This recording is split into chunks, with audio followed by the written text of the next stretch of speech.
Hello दोस्तों, आज हम एक्सप्लेन करने वाले हैं एक ऐसी मूवी को जो कि काफी डार्क हॉरर, थ्रिलर और सस्पेंस से भरी हुई है। ये कहानी एक नॉसफेराटू यानी डीमन से भी खतरनाक शैतान की है, जो एक लड़की के प्यार में हर हद पार करने को तैयार होता है। कौन है ये लड़की, कैसे ये नॉसफेराटू की नजर में आई? क्या नॉसफेराटू इसे अपना बना पाएगा?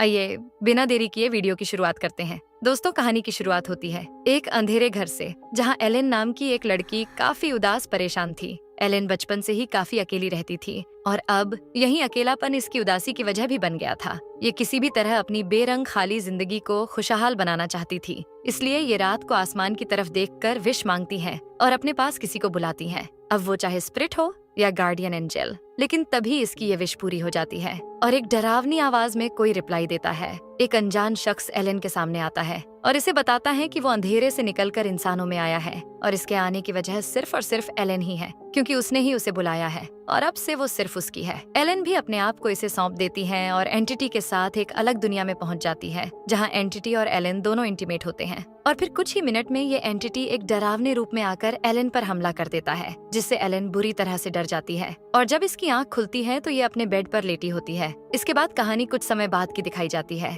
ये साल था 1838 का, जहां अब एलेन की बेरंग जिंदगी में रंग भर गया था। उसकी शादी हो चुकी थी और इसके हस्बैंड का नाम था थॉमस, जो कि एलेन से बेइंतहा प्यार करता था और एलेन भी अपने हस्बैंड थॉमस के साथ जर्मनी में हंसी खुशी जिंदगी बिता रही थी। थॉमस प्रोफेशन से एक रियल एस्टेट एजेंट था। थॉमस एलेन के लिए काफी परेशान रहता था, क्योंकि एलेन को हर रात डरावने सपने आते थे, जिससे एलेन काफी डिस्टर्ब रहती थी। थॉमस एलेन का इलाज कराने का फैसला करता है, लेकिन इसके लिए बहुत सारे पैसों की जरूरत थी। थॉमस जब अपनी जॉब पर जाता है तो इसका बॉस नॉक इसे विस्बॉर्ग नाम की जगह पर बने हुए सबसे बड़े और आलीशान मैंशन के बारे में इन्फॉर्म करता है, जिसे इन्हें बेचने का काम मिला था। और इसे खरीदने वाला शख्स था काउंट ऑरलॉक, जो कि इनका क्लाइंट था, जिससे ट्रांसिल्वेनिया में जाकर डील फिक्स करनी थी। इस डील के पूरे होते ही थॉमस को अच्छे खासे अमाउंट में पैसे भी मिलने वाले थे, इसलिए थॉमस ट्रांसिल्वेनिया जाने के लिए राजी हो जाता है। थॉमस जब घर आकर एलेन को इस बिजनेस ट्रिप के बारे में बताता है तो वो बिल्कुल खुश नहीं होती, क्योंकि एलेन अपने डरावने सपनों की वजह से अकेले रहने से डरती थी। बातों ही बातों में एलेन थॉमस को अपने कुछ साल पुराने सपने के बारे में भी रिवील करती है, जिसमें ये बताती है कि इसकी शादी मौत से हो रही थी, जिसके चलते बाकी लोग मारे गए। एलेन को लग रहा था कि अगर थॉमस उससे दूर हुआ तो जरूर कुछ बुरा होगा, लेकिन थॉमस डील से होने वाले प्रॉफिट का सोचकर एलेन को समझा बुझाकर ट्रिप के लिए निकल जाता है। लेकिन जाने से पहले एलेन को अपने एक खास दोस्त, जो कि काफी रिच था, उसके घर छोड़ आता है। इसका नाम था फ्रेडरिक, जो एलेन को खुशी खुशी घर में रख लेता है। फ्रेडरिक की वाइफ का नाम था एना और इनकी 2 बेटियां भी थीं, जिनके साथ एलेन काफी घुल मिल जाती हैं। एलेन अपने एक लॉकेट में अपने कुछ बाल रखती हैं और इस लॉकेट को थॉमस को देकर सफर के लिए रवाना कर देती है। कुछ देर में थॉमस अपनी मंजिल पर पहुंच जाता है और रात गुजारने के लिए एक होटल में रुकने का फैसला करता है। थॉमस जब आसपास के लोगों से काउंट ऑरलॉक के बारे में पूछताछ करता है तो सभी लोग उसका नाम लेने से मना करते हैं और थॉमस के साथ काफी रूड बिहेव भी करते हैं। खैर, कुछ देर बाद थॉमस को गुजारने के लिए होटल में एक रूम मिल जाता है, लेकिन यहाँ भी एक लेडी इसे काउंट ऑरलॉक के घर न जाने की सलाह देती है। थॉमस को समझ नहीं आता कि सब लोग काउंट ऑरलॉक से इतना डरते क्यों हैं। थॉमस इन बातों को इग्नोर कर सो जाता है, लेकिन रात में इसे बाहर से कुछ अजीबोगरीब आवाज सुनाई देती है और जब ये बाहर का नजारा देखता है तो हैरान रह जाता है, क्योंकि कुछ लोग एक नग्न महिला को घोड़े पर ले जा रहे थे। ये जिप्सीज कब्रिस्तान में जाते हैं और एक कब्र को खोदते हैं और इसमें मौजूद लाश को जैसे ही हर्ट करते हैं, इसमें से खून बहने लगता है और ये बुरी तरह तड़पने लगता है। थॉमस की जब सुबह आंख खुलती है तो ये सब इसे महज एक सपना लगता है, लेकिन कुछ ही देर में इसे यकीन हो जाता है, क्योंकि रात को जो भी हुआ वो रियलिटी थी। इसके बाद थॉमस काउंट ऑरलॉक से मिलने के लिए उसके घर जाने लगता है, लेकिन रास्ते में ये देखता है कि पूरे टाउन में सन्नाटा छाया हुआ है, जैसे यहाँ कोई है ही नहीं। वहीं दूसरी तरफ नॉक को दिखाया जाता है, जो कि कैंडल्स के बीचों बीच बैठकर कोई तंत्र मंत्र का जाप कर रहा था और पूरा नेकेड था। दरअसल नॉक जो था वो काउंट ऑरलॉक का मुरीद बन गया था और इसे ही पूज रहा था। कुछ दूर चलने पर थॉमस के सामने एक घोड़ा गाड़ी आती है, जो कि काफी रहस्यमयी थी, लेकिन थॉमस ज्यादा सोच विचार न करते हुए इसमें बैठ जाता है और काउंट ऑरलॉक के घर पहुंचकर उससे मुलाकात करता है। यहाँ व्यूअर्स को सिर्फ काउंट ऑरलॉक की शैडो टाइप दिखाई जाती है, लेकिन इसका लुक और इसकी आवाज काफी डरावनी फील होती है। काउंट ऑरलॉक जल्दी से डील साइन करता है लेकिन ये पेपर्स कोई और सी ही भाषा में होते हैं। इसके बाद काउंट ऑरलॉक थॉमस को डिनर करने के लिए कहता है, लेकिन खाने के दौरान थॉमस की उंगली कट जाती है और ब्लीडिंग होने लगती है। खून को देख ऑरलॉक काफी अजीब बिहेव करता है, जिसे देख थॉमस डर से कांपने लगता है और जैसे तैसे आज रात इसी कासल में रुकता है। अगली सुबह जब थॉमस की आंख खुलती है तो उसे अपने चेस्ट पर 2 दांत के निशान बने हुए दिखाई देते हैं, जिन्हें देख ऐसा लगता है कि रात में किसी ने इसका खून पिया है। लेकिन किसने यही बात सोचकर थॉमस भी थोड़ा परेशान हो जाता है। लेकिन तभी इसे यहाँ बहुत सारे चूहे दिखाई देते हैं, जिन्हें इसका रीजन बताया जाता है। इसके बाद count Orlok document papers Thomas के सामने लाता है और डील के लिए उसके सिग्नेचर मांगता है, पर थॉमस इन पेपर्स को पढ़ नहीं पाता क्योंकि ये बहुत अलग और डिफिकल्ट लैंग्वेज में लिखे हुए थे। इस पर ऑरलॉक कहता है कि ये मेरे पूर्वजों की भाषा है। काउंट ऑरलॉक की बात मानकर उस पर भरोसा करके थॉमस अपने सिग्नेचर दे देता है और इस तरह डील तय हो जाती है। इसी बीच काउंट ऑरलॉक की नजर थॉमस के लॉकेट पर पड़ती है, जो कि एलन ने इसे निशानी के तौर पर दिया था। काउंट ऑरलॉक इसे देखने के लिए मांगता है और थॉमस भी दे देता है, लेकिन इसे ये वापस नहीं मिलता।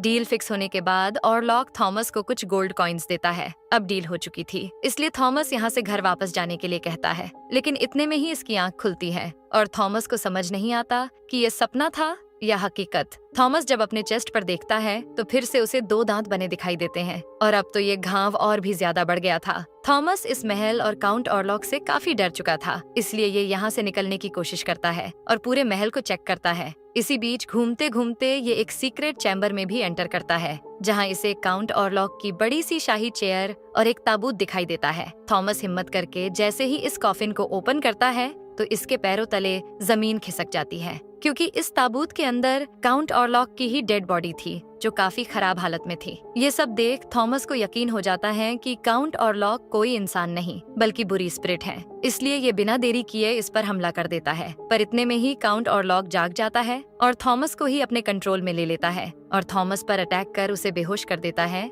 इसके बाद काउंट ऑरलॉक एलन का लॉकेट अपने हाथ में लेता है और कुछ शब्द बोलता है। अमेजिंग बात तो ये होती है कि काउंट ऑरलॉक के बोले गए शब्द एलन को भी सुनाई देते हैं और वो इसके काबू में आने लगती है। इधर काउंट ऑरलॉक थॉमस के चेस्ट से ब्लड पीने लगता है, जिससे थॉमस की हालत बिगड़ने लगती है। कुछ देर बाद थॉमस की जब आंख खुलती है तो ये जैसे तैसे कैसल से बाहर निकल आता है और नदी में गिर जाता है। वहीं दूसरी तरफ एलन को दिखाया जाता है, जो अब आउट ऑफ कंट्रोल हो गई थी। नींद में चलना, डरावने सपनों का दिखना, इन सब से एलन की मेंटली कंडीशन काफी खराब हो गई थी, इसलिए फ्रेडरिक विल्हाइम नाम के एक डॉक्टर को बुलाते हैं। विल्हाइम जब एलन को चेक करते हैं तो इन्हें भी यही लगता है कि एलन की मानसिक स्थिति ठीक नहीं है, लेकिन तभी एलन कुछ बड़बड़ाने लगती है और जब ज्यादा ही कंट्रोल से बाहर हो जाती है तो विल्हाइम इसे दवा सुंघाकर बेहोश कर देते हैं। इधर हम नॉक को देखते हैं, जिसे पागलों के सेल में बंद करके रखा जाता है, क्योंकि इसका दिमाग भी काम नहीं कर रहा था। कच्चा मांस खाने की भूख इसे दूसरों का शिकार करने पर मजबूर कर रही थी और इसका शिकार बनते थे चूहे, चिड़िया और इंसान। थॉमस को नदी के किनारे पड़ा हुआ देखकर एक नन इसे अपने साथ चर्च ले जाती है और यहीं इसका इलाज वगैरह किया जाता है। कुछ देर में थॉमस भी होश में आ जाता है और इसे नन से पता चलता है कि इस पर काउंट ऑरलॉक का साया है और इसकी सोल भी उसी के कब्जे में है। लेकिन चर्च में रहते हुए ये एकदम सेफ था, लेकिन नन इसे बताती हैं कि अगर वो गॉड के घर से बाहर निकला तो जरूर काउंट ऑरलॉक इसे ढूंढता हुआ इसके पास आ जाएगा। पर थॉमस यहाँ से निकलने का फैसला करता है, क्योंकि इसे किसी भी हाल में एलन के पास पहुंचकर उसे काउंट ऑरलॉक से सेव करना था, जो किसी भी वक्त एलन तक पहुंचकर उसे अपना शिकार बना सकता था। इसलिए ये अपनी जान की परवाह न करते हुए चर्च से निकल जाता है। इधर काउंट ऑरलॉक भी जर्मनी के लिए रवाना हो जाता है और यहाँ खुलासा होता है कि जिन पेपर्स पर थॉमस ने साइन किए थे उनके मुताबिक अब एलन और थॉमस का रिश्ता खत्म हो गया था और एलन को पाने के लिए ही काउंट ऑरलॉक उसके टाउन आने लगता है और अपने साथ प्लेग फैलाने वाले चूहे और कई तरह की बीमारियां भी साथ लेकर चलता है। काउंट ऑरलॉक अपने कॉफिन में बैठकर ही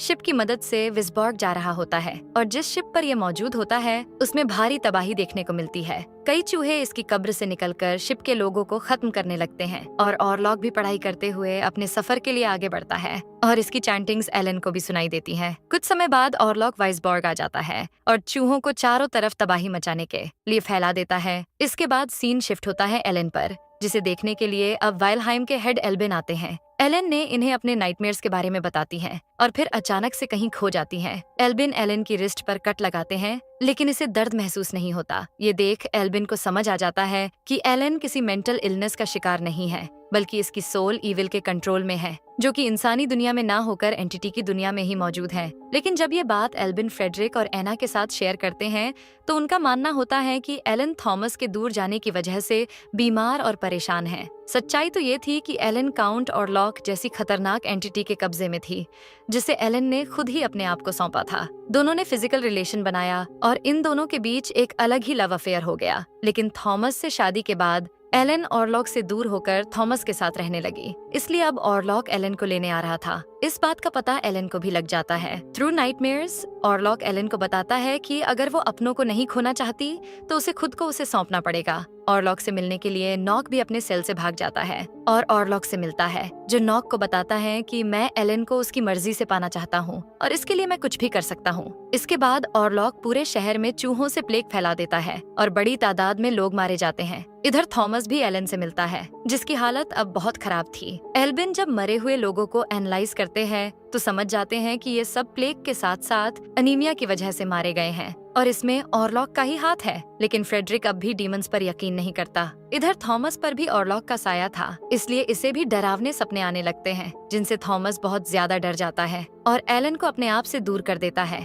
इसके बाद एलन फ्रेडरिक की वाइफ एना के कमरे में जाकर उसके पास सो जाती है। लेकिन आधी रात को काउंट ऑरलॉक एलन से मिलने आता है और इसे अपने पास बुलाता है। एलन भी बेड से उठकर इसके पास चली जाती है और इससे कहती हैं कि मैं तुम्हारे साथ नहीं जा सकती, मैं तुमसे नहीं बल्कि थॉमस से प्यार करती हूँ। ये सुन काउंट ऑरलॉक थोड़ा गुस्सा हो जाता है और दोनों में बहस होने लगती है। काउंट ऑरलॉक इससे कहता है, तुमने ही मुझे बचपन में बुलाया था और वादा किया था कि तुम हमेशा मेरे साथ ही रहोगी और अब तुम्हें अपना वादा पूरा करना ही होगा। साथ ही काउंट ऑरलॉक इसे ये भी बताता है कि मैंने थॉमस और तुम्हारा डाइवोर्स करवा दिया है। थॉमस ने भी डाइवोर्स पेपर पर साइन कर दिए हैं और उसने तुम्हें अब मुझे सौंप दिया है और मैंने तुम्हारी कीमत भी उसे दे दी है। लेकिन एलन को काउंट ऑरलॉक की किसी भी बात पर यकीन नहीं होता, क्योंकि ये जानती थी कि थॉमस कभी भी उसे नहीं छोड़ेगा। लेकिन काउंट ऑरलॉक की बात भी सच थी, क्योंकि जिन पेपर्स पर थॉमस ने अनजाने में साइन किए थे वो यही डील थी, जिसमें थॉमस और एलन को अलग कर दिया गया था और इसके बदले काउंट ऑरलॉक ने उसे कुछ सोने के सिक्के भी दिए थे। काउंट ऑरलॉक एलन को साथ चलने के लिए कहता है और अगर इसने ऐसा नहीं किया तो फिर ये इसके सभी करीबियों के साथ साथ थॉमस को भी मार देगा। इतने में ही एलन की आंख खुल जाती है और ये जब एना को देखती है तो उसे चूहे खा रहे होते हैं। जल्दी एना को हॉस्पिटल में शिफ्ट किया जाता है, जिसके बाद एना मेंटली काफी डिस्टर्ब दिखाई देती है। एलन के आने के बाद घर में काफी सारी परेशानियां आ रही थीं। यही सब सोचकर फ्रेडरिक एलन और थॉमस को घर से चले जाने को कहता है। एलन फ्रेडरिक को समझाने की कोशिश करती है, लेकिन ये इसकी कोई भी बात नहीं सुनता। इधर हम एल्बिन को देखते हैं, जो कि विल्हाइम के साथ उसी शिप पर पहुंचते हैं जिसमें ऑरलॉक यहाँ आया था। जरेनिया लाशों का ढेर लगा था और किसी भी लाश में एक बूंद भी ब्लड नहीं बचा था। एल्बिन जानते थे कि ऑरलॉक के बारे में सिर्फ और सिर्फ नॉक से ही पता चल सकता था और जब ये नॉक के केबिन में जाते हैं तो इन्हें काउंट ऑरलॉक से जुड़ी एक किताब मिल जाती है, जिससे एल्बिन को ऑरलॉक के बारे में काफी कुछ जानने को मिलता है। जैसे काउंट ऑरलॉक एक नॉसफेराटू था, जो कि काफी ज्यादा खतरनाक होता है। एल्बिन ने कई डीमन से डील की थी, लेकिन नॉसफेराटू का ये केस पहली बार इनके सामने आया था, इसलिए ये इसे हैंडल करने के लिए फ्रेडरिक की हेल्प लेने का फैसला करते हैं। लेकिन फ्रेडरिक को अब भी इन बातों पर विश्वास नहीं होता। हालांकि एल्बिन फ्रेडरिक को ये भी बताता है कि काउंट ऑरलॉक तुम्हारी वाइफ एना के पास वापस जरूर आएगा, क्योंकि उसने तुम्हारी वाइफ का खून टेस्ट कर लिया है। पर फ्रेडरिक को ये सब महज एक कहानी लगती है। अब एल्बिन खुद ही काउंट ऑरलॉक को काबू करने के लिए कुछ सोल्यूशन ढूंढते हैं और इससे रिलेटेड इन्हें एक बुक भी मिल जाती है, जिसमें नॉसफेराटू को कैसे खत्म किया जाए ये बताया गया था। इसके बाद सीन शिफ्ट होता है एलन पर, जो कि थॉमस के साथ अब अपने घर आ गई थी, लेकिन सुकून इसे यहाँ भी नहीं मिलता। काउंट ऑरलॉक हर रात इसके सपने में आकर इसे अपने पास आने के लिए इंसिस्ट करता है और साथ ही वॉर्न करते हुए कहता है कि अगर वो नहीं आई तो पूरा टाउन खत्म हो जाएगा। एल्बिन ने जैसा कहा था ठीक वैसा ही होता है। काउंट ऑरलॉक एना के पास आकर उसका सारा खून चूस लेता है और इसकी दोनों बेटियों को भी मौत की नींद सुला देता है, जिससे फ्रेडरिक की हिम्मत टूट जाती है। वहीं एलन को जब ये पता चलता है तो वो बुरी तरह से परेशान हो जाती है और आज थॉमस के सामने सारा सच कबूल कर लेती है। एलन बताती है कि नॉसफेराटू और मेरा रिश्ता काफी पुराना है, वो मुझे पाना चाहता है। मैंने ही अपने अकेलेपन को दूर करने के लिए विश मांगी थी, जिसे काउंट ऑरलॉक ने पूरा किया और तब से वो मेरे साथ हैं और टाउन में तबाही की वजह भी मैं ही हूँ। जरेनिया इसी बीच एलन पोजेस्ड हो जाती हैं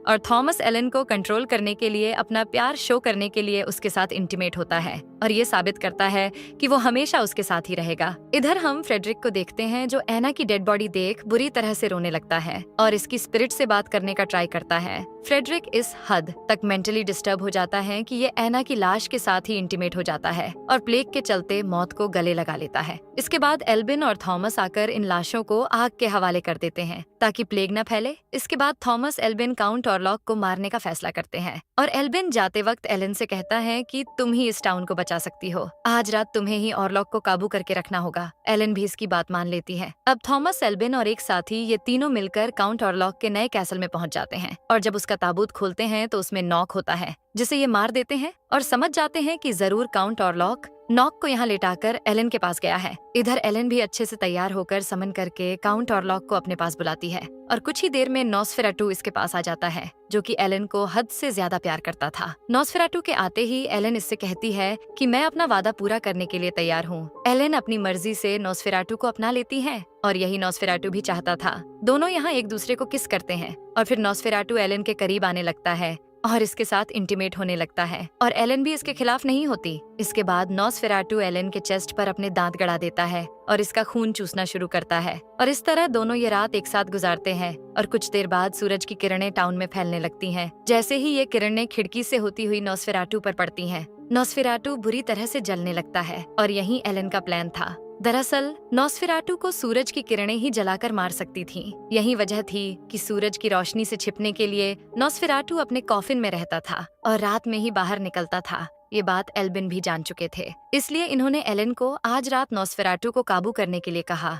नॉसफेराटू एलन के प्यार में इतना डूब चुका था कि इसे सूरज निकलने का ध्यान ही नहीं रहा और सूरज की किरणों से जलकर मारा गया। नॉसफेराटू ने एलन का खून पी लिया था, इसलिए वो भी अधमरी हालत में हो जाती है और टाउन को बचाने के लिए अपनी जान की कुर्बानी दे देती है और इस तरह नॉसफेराटू के साथ साथ एलन की भी डेथ हो जाती है। थॉमस जब घर आकर देखता है तो एलन की लाश बेड पर पड़ी होती है, जिसे देख थॉमस को बहुत ज्यादा दुख होता है और ये बहुत रोता है और फिर पूरे टाउन से नॉसफेराटू के साथ साथ इसका आतंक भी खत्म हो जाता है और सब कुछ पहले की तरह नॉर्मल दिखाई देता है। इसी के साथ इस मूवी की एंडिंग होती है। तो दोस्तों, कैसी लगी मूवी? मिलते हैं नेक्स्ट वीडियो में, तब तक के लिए bye bye and take care.